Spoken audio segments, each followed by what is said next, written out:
ಎಲ್ಲರಿಗೂ ನಮಸ್ಕಾರ. ಸದಾ ಆರೋಗ್ಯವಾಗಿರಲು ಹಿರಿಯರು ಹೇಳಿರುವ 55 ಸಲಹೆಗಳು. ಮೊದಲನೇದು, ಕಡಿಮೆ ರಕ್ತದೊತ್ತಡ ಅಥವಾ ಕಣ್ಣುಗಳು ಮಂಜಾಗಿ ಅಥವಾ ಕತ್ತಲೆಯನ್ನು ಅನುಭವಿಸುತ್ತಿದ್ದರೆ ಕಲ್ಲು ಉಪ್ಪನ್ನು 1 ಲೋಟ ನೀರಿನಲ್ಲಿ ಕರಗಿಸಿ ಕುಡಿಯುವುದರಿಂದ ನೀವು ತಕ್ಷಣ ಪರಿಹಾರವನ್ನು ಪಡೆಯುತ್ತೀರಿ. ಆಯುರ್ವೇದದ ಪ್ರಕಾರ ನೀವು ಆಂತರಿಕವಾಗಿ ದುರ್ಬಲರಾಗಿದ್ದರೆ ಶಿಲಾಜೀತನ್ನು ಹಾಲಿನೊಂದಿಗೆ ಬೆರೆಸಿ ಬಳಸಬೇಕು. ಹೀಗೆ ಮಾಡುವುದರಿಂದ ನಿಮ್ಮ ಎಲ್ಲ ದೌರ್ಬಲ್ಯಗಳು ದೂರವಾಗುತ್ತವೆ. ನಿಮ್ಮ ಮುಖವನ್ನು ಹೊಳೆಯುವಂತೆ ಮಾಡಲು ಮೊಸರನ್ನು ಪ್ರತಿದಿನ ಅನ್ವಯಿಸಿ. ಇದರಿಂದ ನಿಮ್ಮ ಮುಖ ಹೊಳೆಯುತ್ತದೆ. ನಿಮ್ಮ ದೇಹವು ಯಾವಾಗಲೂ ಶೀತವನ್ನು ಅನುಭವಿಸಲು ಪ್ರಾರಂಭಿಸಿದರೆ ನೀವು ರಕ್ತಹೀನತೆಯಿಂದ ಬಳಲುತ್ತಿದ್ದೀರಿ ಎಂದು ತಿಳಿಯಿರಿ. ಸೌತೆಕಾಯಿಯನ್ನು ಸೇವಿಸುವುದು ತುಂಬ ಪ್ರಯೋಜನಕಾರಿ. ಸೌತೆಕಾಯಿಯನ್ನು ಪ್ರತಿನಿತ್ಯ ಸೇವಿಸುವುದರಿಂದ ನಿಮ್ಮ ತೂಕ ಹೆಚ್ಚಾಗುವುದಿಲ್ಲ. ಯಕೃತ್ತಿನ ಉರಿಯೂತವನ್ನು ಕಡಿಮೆ ಮಾಡಲು ಕ್ಯಾರೆಟ್ ಜ್ಯೂಸನ್ನು ಕುಡಿಯಿರಿ ಮತ್ತು ಪಾಲಕನ್ನು ಕೂಡ ಕ್ಯಾರೆಟ್ನೊಂದಿಗೆ ಮಿಶ್ರಣ ಮಾಡಿ. ಪ್ರತಿದಿನ ರವೆ ತಿನ್ನುವ ಮೂಲಕ ಹೃದಯಾಘಾತದ ಅಪಾಯ ಕಡಿಮೆಯಾಗುತ್ತದೆ. ಬೆಳಿಗ್ಗೆ ನೆನೆಸಿದ ಕಡಲೆ ತಿನ್ನುವುದರಿಂದ ತೂಕವು ವೇಗವಾಗಿ ಹೆಚ್ಚಾಗುತ್ತದೆ.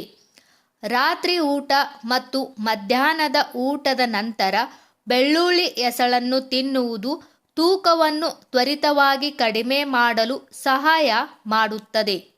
ಮೂತ್ರಪಿಂಡದ ಸಮಸ್ಯೆಗಳನ್ನು ಹೊಂದಿರುವವರು ನಿಂತಿರುವಾಗ ನೀರನ್ನು ಕುಡಿಯಬಾರದು.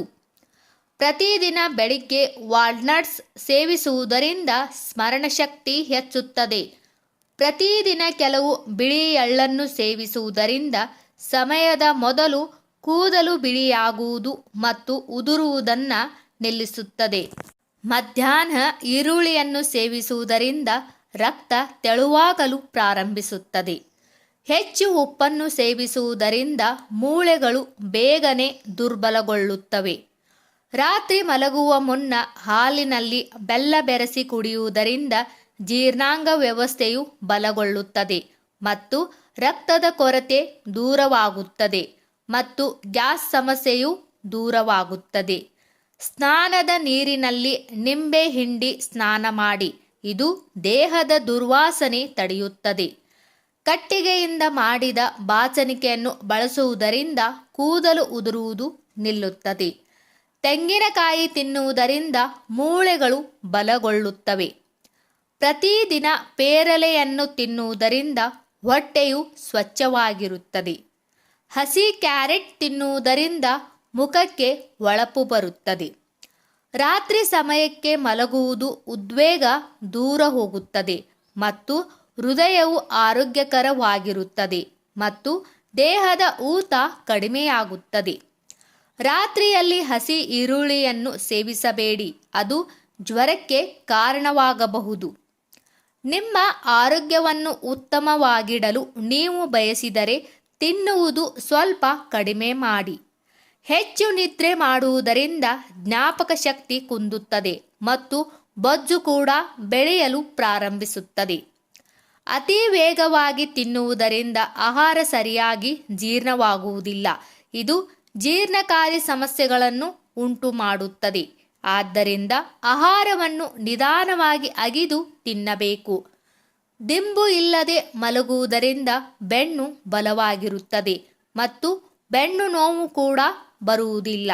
ಕೆಲವು ದಿನಗಳವರೆಗೆ ಬೇಯಿಸಿದ ಅಕ್ಕಿಯ ನೀರಿನಿಂದ ಮುಖವನ್ನು ತೊಳೆಯುವುದರಿಂದ ಮುಖದ ಕಪ್ಪು ಬಣ್ಣ ದೂರವಾಗುತ್ತದೆ. ಸುಕ್ಕುಗಳು ಮತ್ತು ನಸುಕಂದು ಮಚ್ಚೆಗಳು ಸಹ ಹೋಗುತ್ತವೆ. ತುಳಸಿ ಬೀಜಗಳು ಹೊಟ್ಟೆಗೆ ತಂಪು ನೀಡುತ್ತದೆ. ಹೊಟ್ಟೆ ಉರಿ ಇರುವವರು ತುಳಸಿ ಕಾಳುಗಳನ್ನು ದಿನಕ್ಕೆ 2 ಬಾರಿ ಸೇವಿಸಬೇಕು. ಬೆಲ್ಲ ತಿಂದರೆ ಶಕ್ತಿ ದೊರೆಯುವುದಲ್ಲದೆ ತ್ವಚೆಯು ಸ್ವಚ್ಛವಾಗುತ್ತದೆ. ನಡೆಯುವ ಮೊದಲು ಸ್ವಲ್ಪ ಬೆಚ್ಚಗಿನ ನೀರನ್ನು ಕುಡಿದರೆ ನೀವು ದುರ್ಬಲತೆಯನ್ನು ಅನುಭವಿಸುವುದಿಲ್ಲ. ನಿಮ್ಮ ಬಾಯಿಯಲ್ಲಿ ಗುಳ್ಳೆಗಳು ಮತ್ತೆ ಮತ್ತೆ ಕಾಣಿಸಿಕೊಂಡರೆ ಇದು ಹೊಟ್ಟೆಯ ಉಷ್ಣತೆಯ ಕಾರಣವಾಗಿರಬಹುದು. ತೆಂಗಿನಕಾಯಿಯ ಸೇವನೆಯಿಂದ ಇದರಲ್ಲಿರುವ ಫೈಬರ್ ಜೀರ್ಣಕಾರಿ ಆರೋಗ್ಯವನ್ನು ಬೆಂಬಲಿಸುತ್ತದೆ. ನಿಯಮಿತ ಕರುಳಿನ ಚಲನೆಯನ್ನು ಸುಗಮಗೊಳಿಸುತ್ತದೆ ಮತ್ತು ಮಲಬದ್ಧತೆಯನ್ನು ತಡೆಯುತ್ತದೆ. ಕಡಲೆಕಾಯಿ ಸೇವನೆಯು ಹೃದಯದ ಆರೋಗ್ಯವನ್ನು ಬೆಂಬಲಿಸುತ್ತದೆ, ಏಕೆಂದರೆ ಇದು ರಕ್ತದ ಒತ್ತಡವನ್ನು ನಿಯಂತ್ರಿಸುತ್ತದೆ. ಕಡಲೆಕಾಯಿಯ ಸೇವನೆಯು ಮೆದುಳಿನ ಕಾರ್ಯವನ್ನು ವರ್ಧಿಸುತ್ತದೆ ಮತ್ತು ಸ್ಮರಣ ಶಕ್ತಿಯನ್ನು ಸುಧಾರಿಸುತ್ತದೆ. ಅಗಸೆ ಬೀಜದಲ್ಲಿರುವ ನಾರಿನಾಂಶ ಮತ್ತು ಪ್ರೋಟೀನ್ ನಿಮಗೆ ಹೊಟ್ಟೆ ತುಂಬಿದ ಅನುಭವಕ್ಕೆ ಸಹಾಯ ಮಾಡುತ್ತದೆ ಮತ್ತು ತೂಕ ನಿರ್ವಹಣೆಗೆ ಸಹಾಯ ಮಾಡುತ್ತದೆ.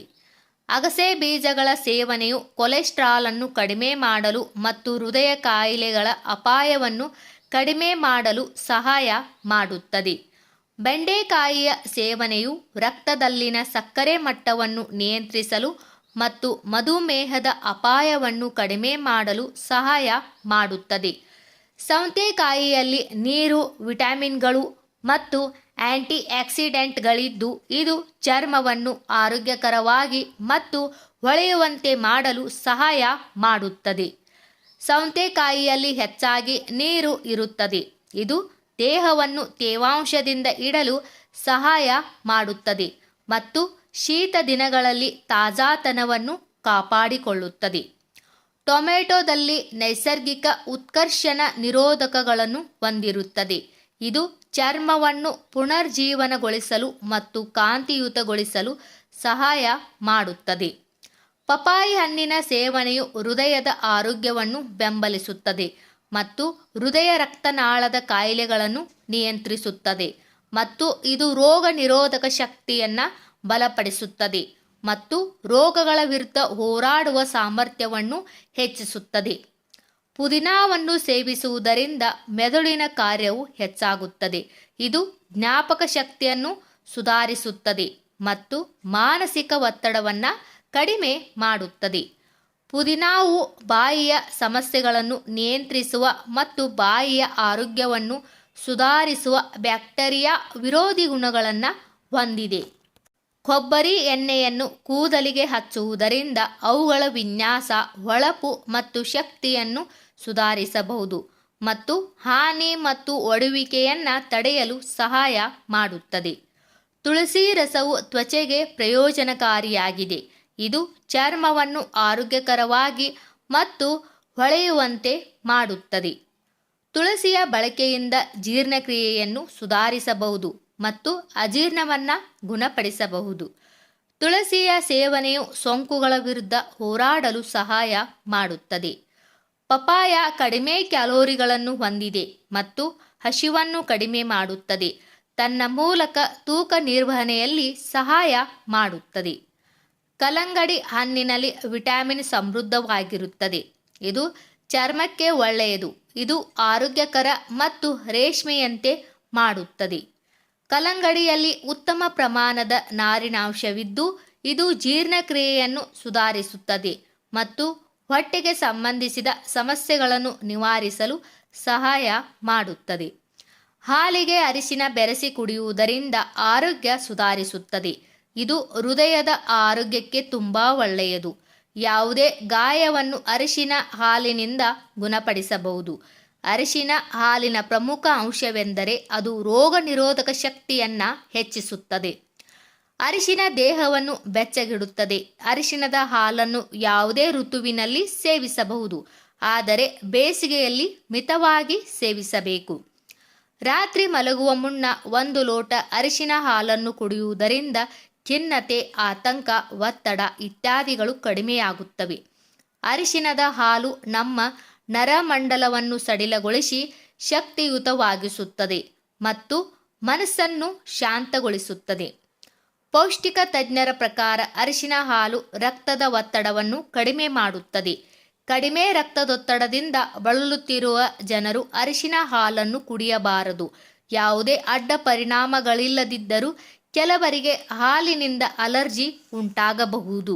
ಮುಂಜಾನೆ ಖಾಲಿ ಹೊಟ್ಟೆಯಲ್ಲಿ ಬೆಚ್ಚಗಿನ ನೀರನ್ನು ಕುಡಿಯುವುದರಿಂದ ದೇಹಕ್ಕೆ ತುಂಬಾನೇ ಆರೋಗ್ಯಕರವಾಗಿರುತ್ತದೆ. ಈ ವಿಡಿಯೋದಲ್ಲಿರುವ ಎಲ್ಲ ಮಾಹಿತಿಗಳು ನಿಮಗೆ ಇಷ್ಟವಾದರೆ ದಯವಿಟ್ಟು ನಮ್ಮ ಚಾನಲ್ ಸಬ್ಸ್ಕ್ರೈಬ್ ಮಾಡಿ, ವಿಡಿಯೋಗೆ ಲೈಕ್ ಮಾಡಿ, ವಿಡಿಯೋನ ಶೇರ್ ಮಾಡಿ. ಎಲ್ಲರಿಗೂ ಧನ್ಯವಾದಗಳು.